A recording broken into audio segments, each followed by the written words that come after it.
Hi, I'm Gordon Burkell from Filmmaker U. At Filmmaker U, we create courses for film professionals to deepen and diversify your existing skill set. You can learn more at filmmakeru.com or, of course, follow us on Instagram at filmmaker_u. Each week, we interview a film professional to discuss their work, and this week I'm joined by Inbal Lessner, whose work includes Seduced, Inside the NXIVM Cult, Escaping Twin Flames, and more recently, the documentary Stormy. Welcome to the show. Thank you, Gordon. I guess my first question for you is, how did you get involved with this documentary, Stormy?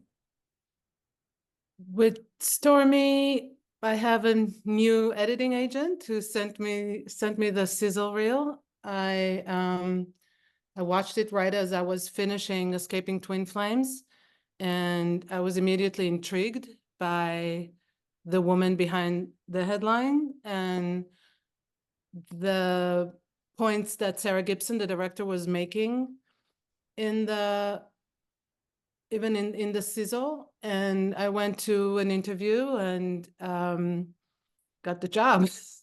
At the time, they already started editing, and they decided to sort of shift strategy and take a little more time that was necessary and change the team a little bit, slow down. And so it was myself and my co-editor, Ben Kaplan, who stayed on for the duration to lock picture. I grew up in a household in the projects in East Harlem. There's a program at WNET, the public television station, to get more people of color behind the camera, in the editing room, doing sound, writing scripts. When they put me in a dark room and they showed me how to use the splicer and the rewinds, I felt this big sigh of relief, this sense of, wow, I found my space. The editing part of filmmaking is the real nuts and bolts of what makes films come to life. You can ask Spielberg, you can ask Tarantino, you can ask Spike. When you sit here, this is where the proof is in the pudding. I'm Sam Pollard, and this is my class on documentary editing.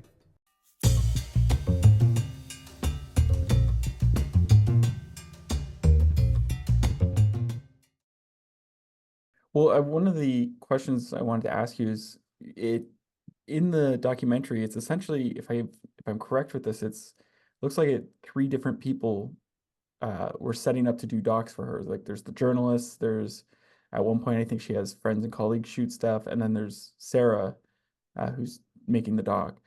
So, when did all this footage come about? Like, did you guys discover it in the edit room, or did you get it beforehand? How did that work? Yes, so the current film there was some footage that was shot over the last 2-3 years as Sarah was getting in touch with Stormy and following her.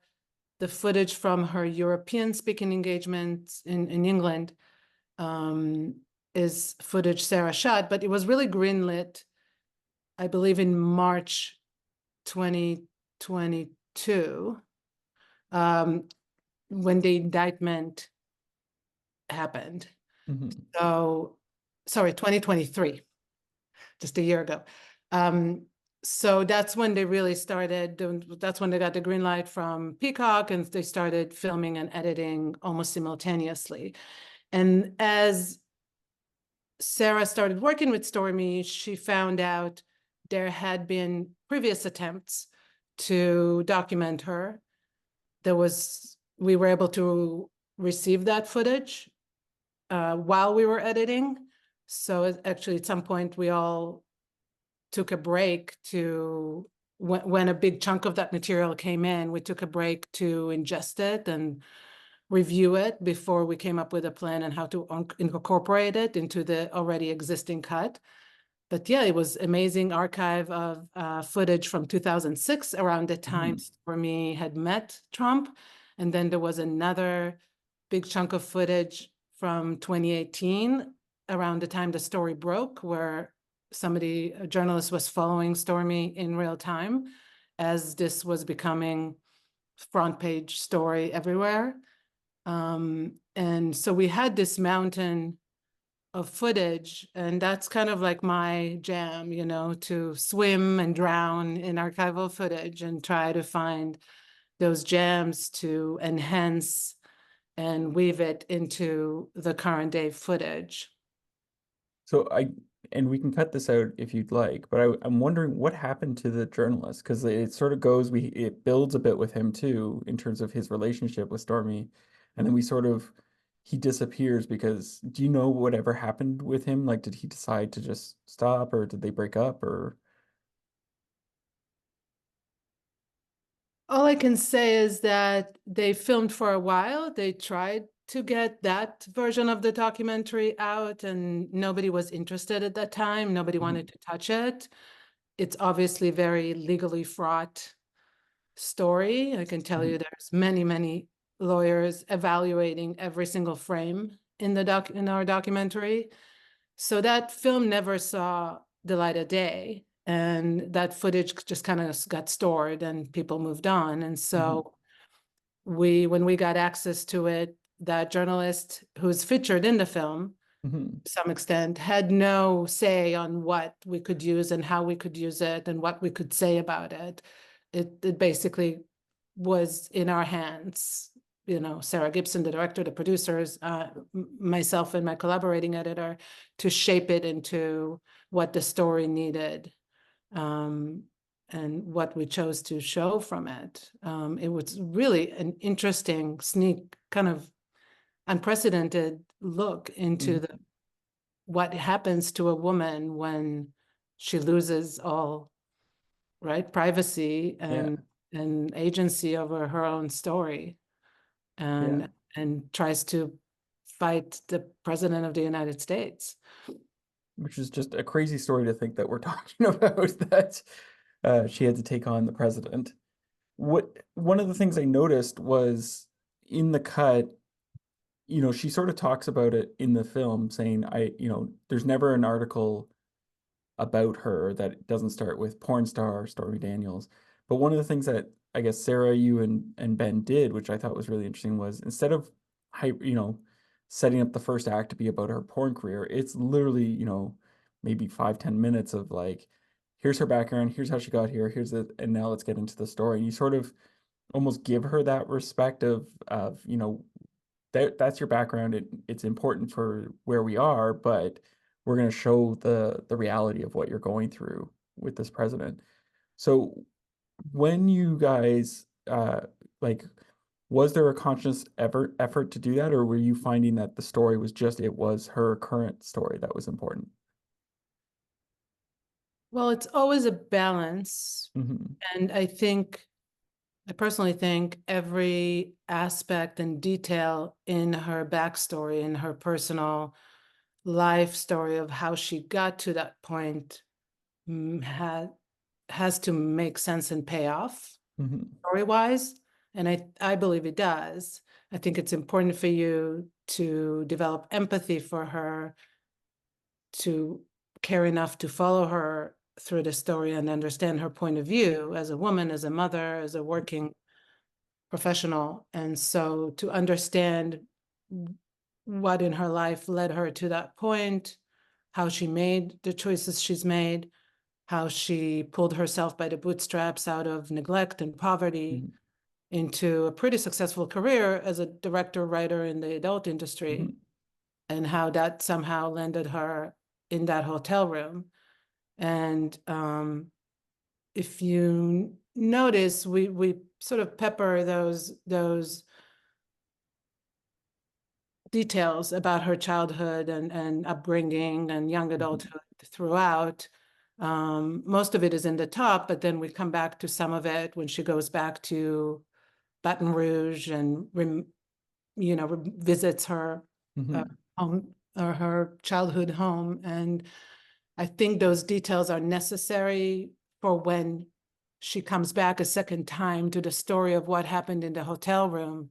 Now you have the context of about an hour of story and all the details of her personality and history and upbringing, and you understand what baggage and emotions and life experience she was carrying walking into that hotel room, and how that impacted her behavior that night and moving forward.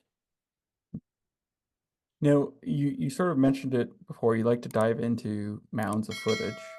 I guess, can you give me a sense of how you like to approach a doc when you're cutting a doc?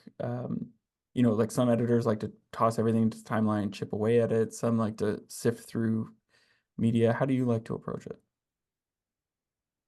That's a good question. It's really interesting. It really is dependent on the project and the timeline and the budget and the team. How big is the team? You know, I cut the Decade series for, I think, 5 seasons. So I think about 10 episodes of that. And those are 1-hour-long documentaries with a ton of archival footage. And that's how I really learned. I've done archival-based documentary before, but that's where I really honed in on how do I even tackle a film or a documentary where there's not enough hours in my lifetime to watch every minute of footage, right? If I strung out everything and attempted to watch it, it would take me, I don't know, 5 years. So like, there's just not that time. This has to be done in 3 or 4 months or 6 months. And so I think the strategy changes based on the project. With the Decade series, we used to have a logger and an associate producer and a story producer on each team, and they would help cull through that footage. I give great importance to the experience of touching the footage and seeing the footage the first time. So even if I don't have the ability to watch it myself, I personally train my assistant editors or my loggers, my associate producers, whoever, archival producers, whoever is going to be the first eyes on that footage. I want to make sure we have the same language, logging it and marking it. I want to make sure they use their eyes, their ears, their skin, their brain, their hearts as they watch it. So I do go to an extensive sort of training process and I tell whoever's logging that footage that they're the most important person on the team. If they don't flag to me, what's important, what's interesting, what's mind, thought-provoking or sad or funny, or where they chuckled and where their skin had goosebumps, I'm not gonna know. I might lose it. And I want, as an editor, to seize the potential of the footage, to be able to get the most powerful moments. And, not having the ability to watch every minute is a terrible pain, is a terrible disadvantage. But I try to use my team to that advantage. And if there are pieces that everybody agrees on, when the team agrees on, are sort of the pillar moments, the most important moments, then I will watch in real time or double time and arrange my selects, and then collect the selects from my team and sort them out in reels based on themes, based on mood, based on location. I have a color-coded marker system. So I have different strategies on how to sort of process that material, note it so that I can search those markers and go back to those notes. Yeah, it's really a sort of a system. I keep evolving from project to project. In Escaping Twin Flames, we had over 1,000 hours of those videos from inside the cult. So it does require a very intentional strategy to get to the heart of that pile of, excuse my language, shit. Probably one of the smartest things I've ever done for my career. It gave me all the tools that I needed to be able to jump into a new career. Getting myself into a mindset, thinking like an editor, and being around people that I can talk to on that level was really invaluable to me. A lot of the things that I learned from that class, I still think about. I loved the classroom. I loved the computer stations. We built a sense of community. And it also instills a lot of confidence in you to take that and go out into the world. After I took the class, I felt very prepared to take the next step. I owe Manhattan Workshop the career that I have right now. Things have been going great, and I really have the Manhattan Workshop to thank for that. Well, I also heard that you guys on this, and I don't know if it was just Ben or if both of you did that, but used Miro boards to sort of organize. Like, how did you guys use that in this film? So there was some, index cards on a cork board done before I joined, but when I joined the team a little bit after they started cutting and kind of reconfigured the team, I urged them to transition to a digital Miro board. And we just started, as we were reviewing all this new sort of archival footage, every time there was a moment, a piece that felt like, oh, this could be a scene, we would make a card of it and just threw it all on the board, and then started moving it around to try different ways of letting the story unfold. And where does these pieces fit? Do they have to be chronological? Do you go in and out of chronology? And so we would keep rearranging them and color coding them. I always have a certain color code for the personal storyline and then the political storyline. Any breaking news are like this black, so you really see the dates very clearly. And it's so useful because it's shared within the team. Everybody has edit permissions to kind of play around with it. Every time we make a new version, we duplicate the board. So at the end, you end up with this large board where you had all the 20 versions of the film. And if there was some transition you liked from 3 versions ago, you can go back to that board and see how it was and what you can, revert to or perhaps, modify. And then on the side, I always have my cutting room floor. So what used to be a bin in film days of leftovers is now just digitally on the side, cards scenes that we cut out. So they're always there. You can always see them. And if somebody has the idea, oh, maybe we bring that back, or maybe just the B-roll from that scene now fits somewhere else, or just a soundbite from that scene we cut out fits somewhere else. And so those sort of outtakes are also always in hence reach, and you can always refer back to them. I find it super helpful. Now, when you were working on this film, were you and Sarah and Ben worried, considering what we see happen to Stormy throughout the series or throughout the film? Like has the FBI messes with her, police are messing with her. Like, were you guys ever concerned for your own safety?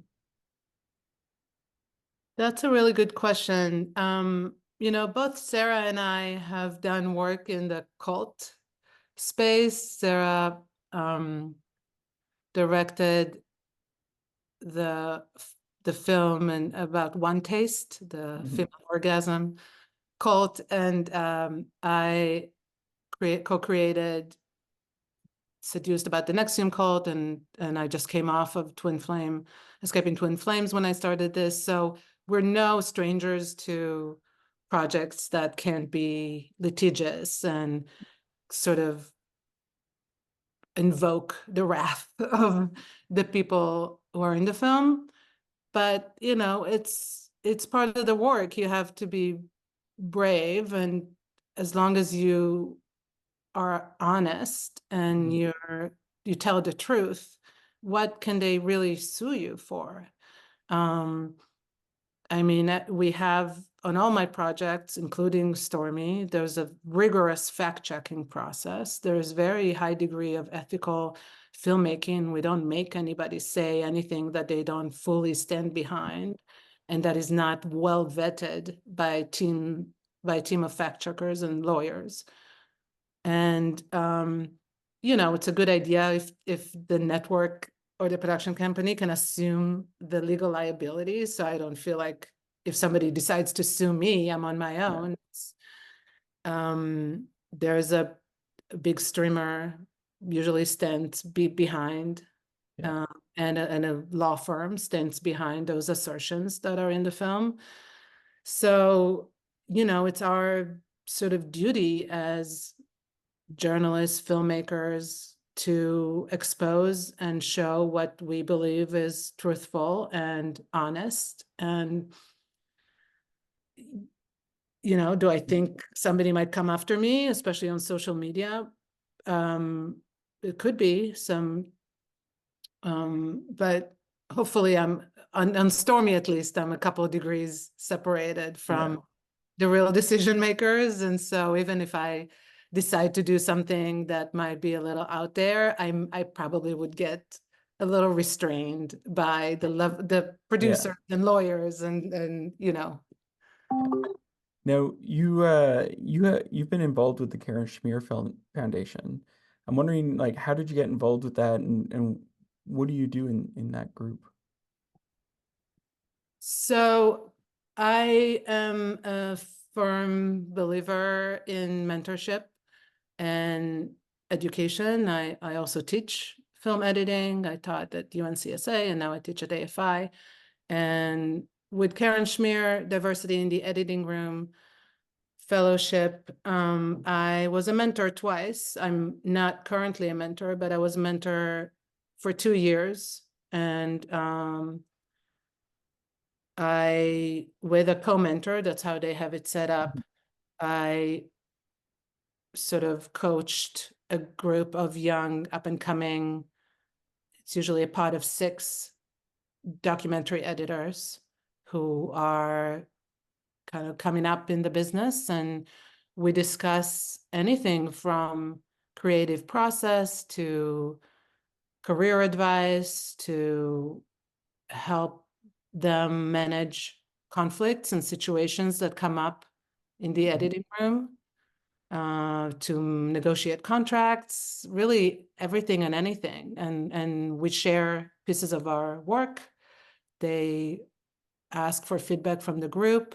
Sometimes it's more one-on-one, sometimes it's more group. I really recommend that program. It's a phenomenal mentorship program, and it has pods around the country. And so there's New York and LA, and I believe there's one in the Bay Area, and there's one that's kind of national, that's online, that's more virtual. Interesting. I have one last question for you. What would you say is your favorite guilty pleasure film or TV show to watch? Between what I have to watch for work and what I do for work, I really don't have a ton of time left. I'm currently binging the Israeli version of Marriage at First Sight. Oh, interesting. And it's like, you would think it's like the stupidest reality show, but somehow the Israeli version has a lot of heart. It's just a different cultural experience. People are very much family and procreation oriented, and they go into it families go into it with a lot of serious intent. And it's a really kind of masterclass on how to be in a relationship and how to learn to love and another person. And it's totally like guilty pleasure television for sure. Well, thank you so much for letting me interview today. Thank you, Gordon. Good luck with everything you're doing. I'm you. following your organization for quite some time, 17 thank you. years. Yeah.